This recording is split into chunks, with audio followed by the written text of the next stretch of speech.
Landscape pages and facing and oversized pages.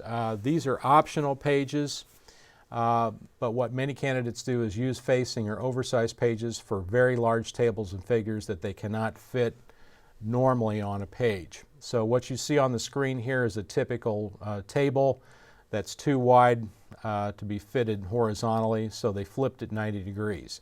That's perfectly fine if you wish to do that. However, please note that the page number will always appear in the same place and in the same direction as any other page number of your thesis. So we don't want it here, we don't want it here, we don't want it here. We want it right where it is on any other normal page. So if you have any questions on how to go about doing that, please let us know. But it's actually a very simple procedure to make sure that your page numbers appear as they should. Some more words about tables and figures. If you wish to use color, that's perfectly fine, as shown on the screen here. The main thing is just make sure that whatever you use, whether it be color or black and white, that it's fully legible. As far as Purdue formatting requirements in terms of captions, currently Purdue is requiring that table captions be placed above tables. As you can see on the screen here, figure captions need to go below figures. So please don't confuse those. We will be looking for that. References. There's actually two ways that you can display your references. The first way is you can put them after every chapter if you wish. If you do put your references after every chapter, for example, maybe you're incorporating journal articles, then this top heading, what you see on the screen here, this is the way that we want your heading to appear because it's a subsection of your actual chapter, so it'll be treated as a subheading. So make sure if you do put your bibliography or references after every chapter that you use this style of heading. Now, if you place everything at the end of your thesis, then your heading will look like a chapter style heading, as you can see right here. Okay, so please don't confuse those two. Your references section, if you place it at the end of your thesis, it will have a cover page, which again we'll discuss here in due course. But if you're putting your bibliography at the end of each chapter, you do not, repeat, do not have to include cover pages. That's only if you're putting everything at the end of your thesis. As far as how you'll set up your bibliography, just use a style that's agreeable with your department, but do organize it in a consistent manner. We normally see MLA style, APA, Chicago, so on and so forth. Okay, so we don't have any specific requirements there. What we are looking for, though, is make sure everything is set up consistently, like the example you see on the screen here, and that everything is correct and complete. We are not responsible for the content of your bibliographic entries. That's up to you. We're just looking for basic stuff like making sure that indents are correct. We may also look for spelling errors, things like that. So again, be attentive to what you're doing in this section and you should have no problems at all. Something else we'll be looking for is what we call a split entry between pages. In other words, for example, this particular entry, we frequently see where maybe the first line is at the bottom of the page, but then everything else is on the following page. Please don't do that. Make sure that all of your entries appear together at the bottom of the page or at the top of the following page. If we do see something like that, we will ask you to fix it. Also, avoid inconsistent spacing both within and between your entries. This is a common problem we also see, especially if you're trying to drop stuff in from other files. So again, be very careful and meticulous about that, and you should have no problems. This is the second page of a typical multi-page references. So in this case, as you can see now, your first entry starts at 1 inch rather than 2 inches as before. So again, be careful about this. A common problem we do also see is sometimes you will add extra spacing at the top of this page. Again, make sure everything starts at 1 inch and you'll be in good shape. We talked about splint entries a moment ago, and this is a practical example of what we're talking about. In this case, they've just put one line from the reference entry at the bottom of the page and then carried it over to the next page. What we're actually looking for is more like this.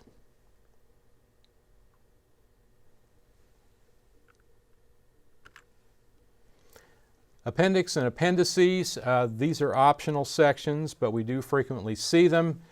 We know that many committees like to have you add them to your document. Again, this section will be preceded by a cover page if you have everything at the end of your thesis.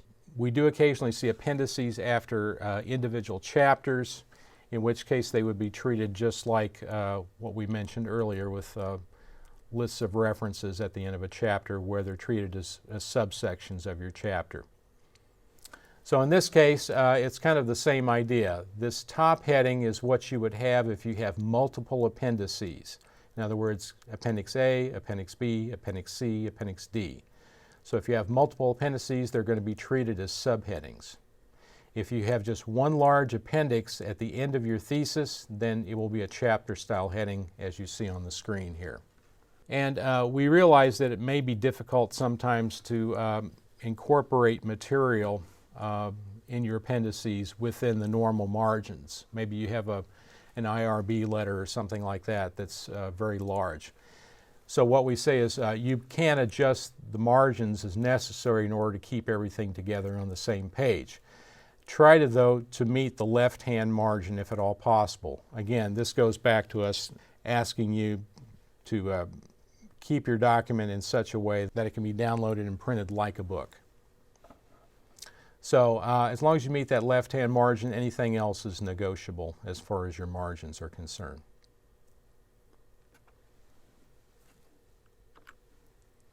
Notes and footnotes, we don't see these very often these days, but what we do ask is that you be consistent about how you present them. Once again, if you put your notes at the end of each chapter, then you will have a subheading style of heading, as you see on the screen here. If you have your notes at the end of your thesis, then you will have a chapter style heading right here. Okay? If you have footnotes, then again, you can place them at the bottom of the page, but keep them together as much as possible. In other words, don't have what we call run-on footnotes, where they just go from one page to the next. If you have very large footnotes, you may want to consider just putting them at the end of each section, such as endnotes. In order to keep your footnotes together on the same page, you can single space them and even put them in a smaller font, like 10 point. That's normally acceptable. You can even adjust your bottom margin if necessary to keep everything together. If you have any questions about incorporating notes or footnotes, by all means contact the Graduate School.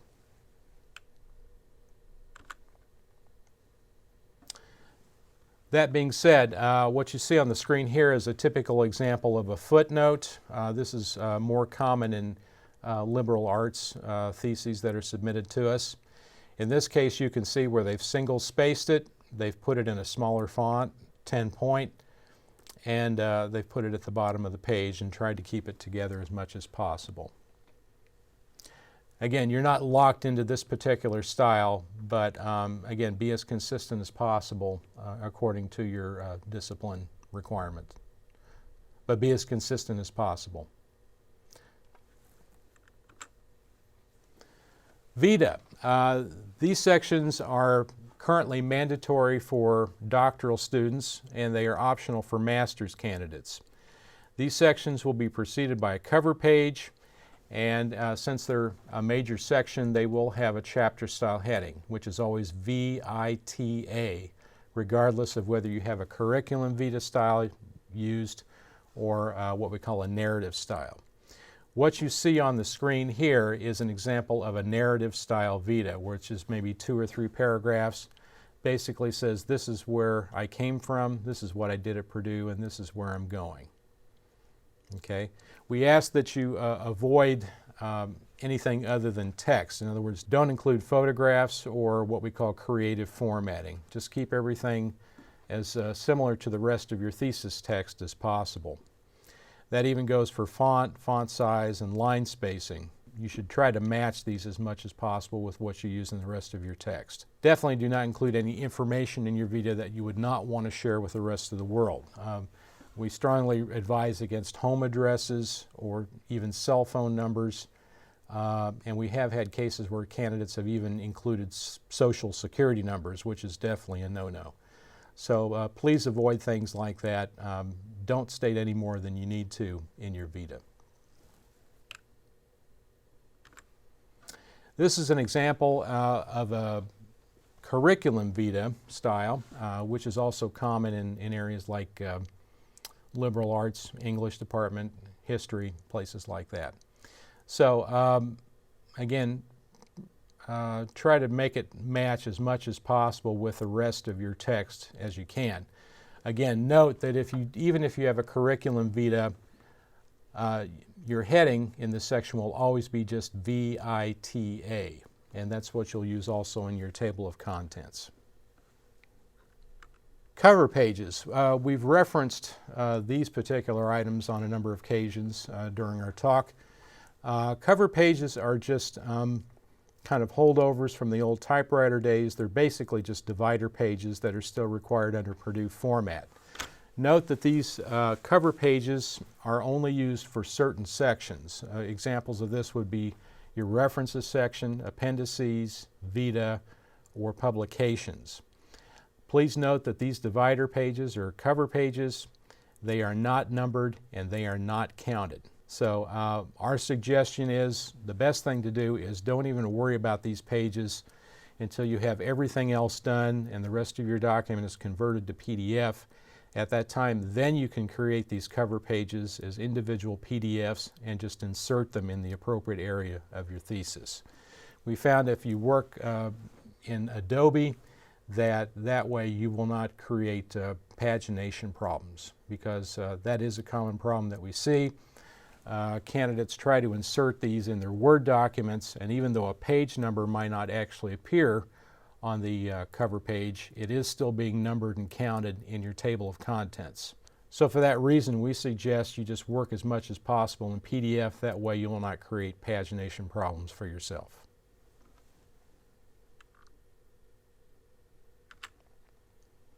Some other things to think about is definitely check your formatting before you submit. We do have a checklist for thesis formatting. It's available on our website.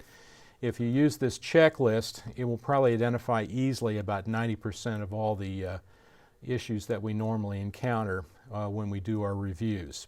And you can see the link to that on our screen here.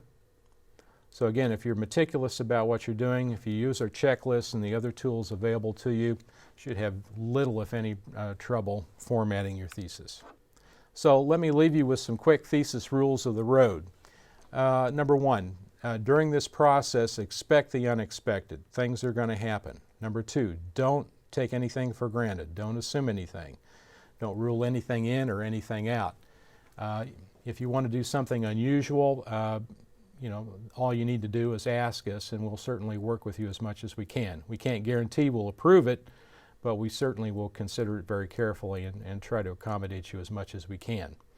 Number three, when all else fails, do read the directions that we provide, especially the ones attached to things like our forms. They're there for a reason, and they're there to help you out and make your deposit process much quicker and easier. And of course, rule number four, if you're ever in doubt about anything, always refer back to rules 1, 2, and 3, and you'll be in good shape. So once again, if you have any questions, please don't hesitate to email or call us over at the Graduate School, and we'll be certainly happy to help you out and assist you as you go forward with your lives.